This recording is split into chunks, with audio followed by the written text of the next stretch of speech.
¿Qué viaje me acabo de pegar?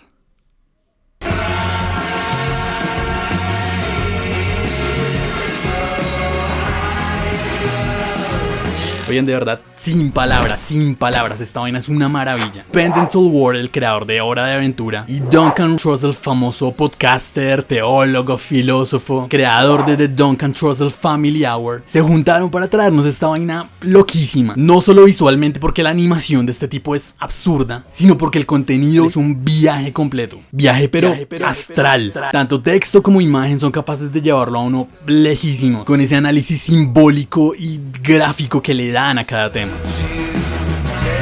The Midnight Gospel es como ese primo drogadicto de Hora de Aventura. Es como si Freud se hubiese metido 10 ácidos y estuviera hablando con el espejo. Así es el trasfondo de esto.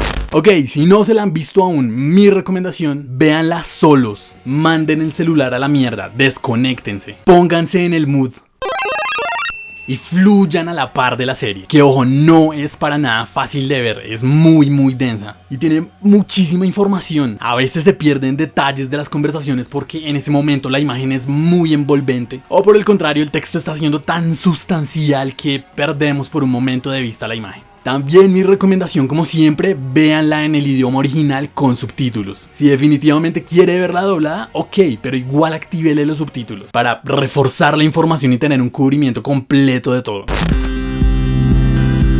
A ver, la serie es corta, pero si ustedes son como yo, van a devolverse mucho, van a repetir escenas, van a reinterpretar frases. En fin, creo que mucha gente lo hará para abarcar y entender todo lo que se está transmitiendo. Bueno, este review tiene spoilers, entonces si no la han visto, vayan a verla por favor, lo que se tengan que tardar, y regresen aquí y me dan su apreciación. Me interesa mucho saber qué piensa la gente de la serie porque es que es un tema muy denso. Voy a separar mi opinión entre el contenido conceptual y el contenido técnico, porque creo que ambos merecen una valoración por igual. Y bueno, ya sin más introducción, a lo que vinimos.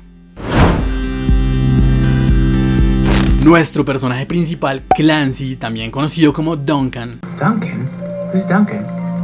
Vive en una especie de futuro surreal donde se pueden generar simulaciones para navegar en distintos universos y realidades alternas. Cada que este man ingresa a una tierra, entra a un escenario imaginativo con elementos oníricos y hasta en contexto postapocalíptico, en donde vemos una situación muy tensa en el fondo, pero es eso, simplemente en el fondo. Este man escoge a una persona específica de esa tierra para hacerle una entrevista para su Spacecast, la versión espacial del podcast, The Midnight Gospel. Y pues ahí comienza el viaje.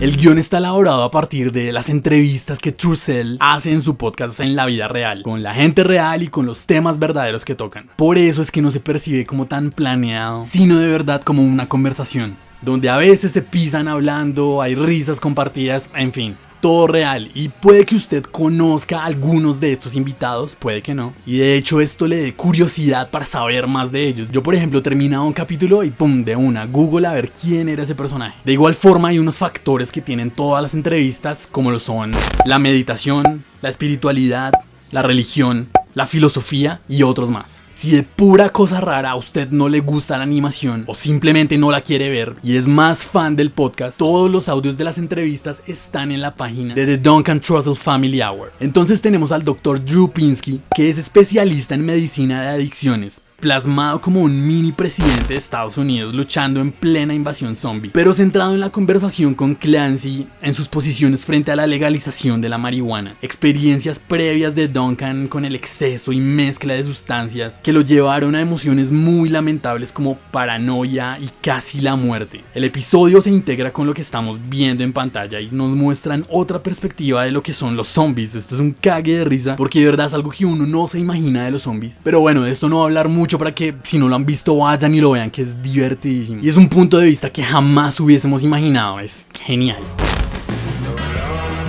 Tenemos a Annie Lamott, activista política y escritora, que nos habla de sus experiencias personales trágicas con relación a la familia. Nos da un primer acercamiento al tema de la espiritualidad. Y Raghu Markus, productor de cine y también podcaster con temática de psicología, espiritualidad y los estados mentales denominados como mindfulness. Toda la conversación con ellos ocurre mientras están siendo procesados como comida. Luego de llegar al universo de los payasos al que decide ir Clancy, Annie toca aspectos religiosos cuestionándolos a través de historias y nos regala fragmentos deliciosos como este. Jesus is right here with you, don't be afraid, you know, and the child says, I need someone with skin on. Uff. El tercer capítulo creo que es mi favorito. El entrevistado aquí es Damien Eccles, uno de los West Memphis 3, que es como se les conoce a los 3 hombres juzgados y condenados por la muerte de 3 menores, y está representado en un pez humanoide que nos cuenta de su experiencia emocional en la cárcel, cómo sobrevivió a las brutalidades cometidas en su contra gracias a la magia, a la meditación como elemento de entrenamiento para no dispersar la mente en todas las direcciones, cosa esencial si se quiere ver la serie juicioso. Nos introduce a los métodos de culturas orientales, Ganesh, Hanuman, cómo estos viajes astrales afectan también a la cultura occidental, y nos emociona con fragmentos muy fuertes de su entrevista como solo hay una fuente de sabiduría, el dolor.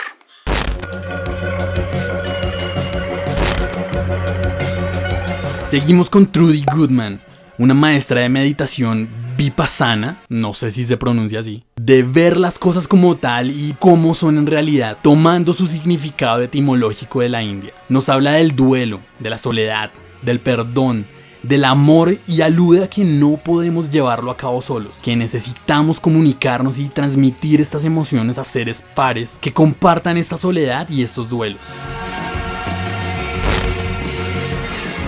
Uno de los discursos más profundos lo vemos en la representación de la entrevista a Jason Loop, escritor e investigador de elementos que ya mencionamos como la espiritualidad y la magia. Aquí Loop es un pajarito pequeño atado a un preso dentro de una cárcel y refuerza los conceptos aludiendo a teorías hindú, planteando que todo es una gran red y todas las conciencias están conectadas, pero cada conciencia a sí mismo es su propio Dios. Nos metemos en un mundo más surreal, tratando espacios muy oníricos que surgen a partir del análisis de la muerte. Una de las cosas que más me quedó aquí fue su expresión sobre la esperanza. Tenerla es una tortura.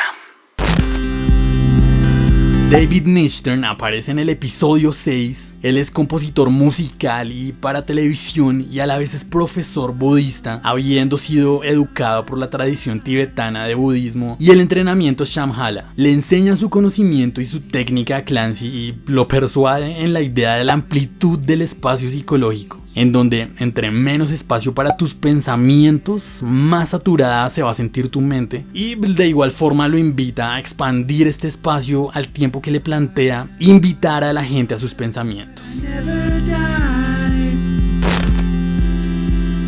A Caitlin Doughty la vemos representada como la mismísima muerte. Caitlin es una agente funeraria especialista en tanatopraxia.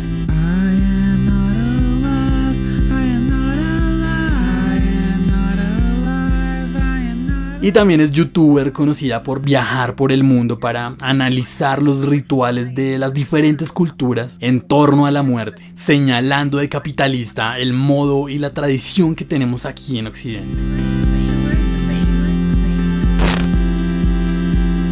Finalmente, la historia más triste de todas. El capítulo más relevante, no solo de la serie, sino que he visto en mucho tiempo, con la invitada más especial, que es Deneen Fendick, la mamá de Duncan. Aquí vemos el concepto del ciclo de la vida, de la espiritualidad como factor diferenciador entre la realidad y los sueños, de cómo reforzar el concepto de meditación que ya vimos en los capítulos anteriores y definirlo aquí como algo que te prepara para la muerte. Metafóricamente nos muestran esta paradoja de ciclo infinito entre madre e hijo y la pérdida definitiva. ¿Qué lo hace triste? El contexto de la realidad. Deneen falleció en 2013, 3 semanas después de haber grabado este podcast con su hijo, audio que escuchamos en este final de temporada.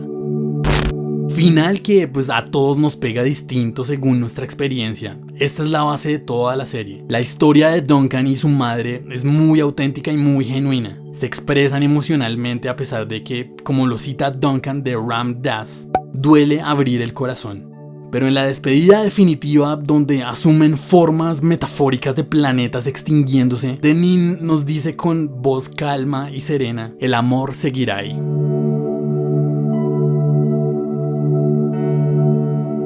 Para llorar horas ese bendito capítulo.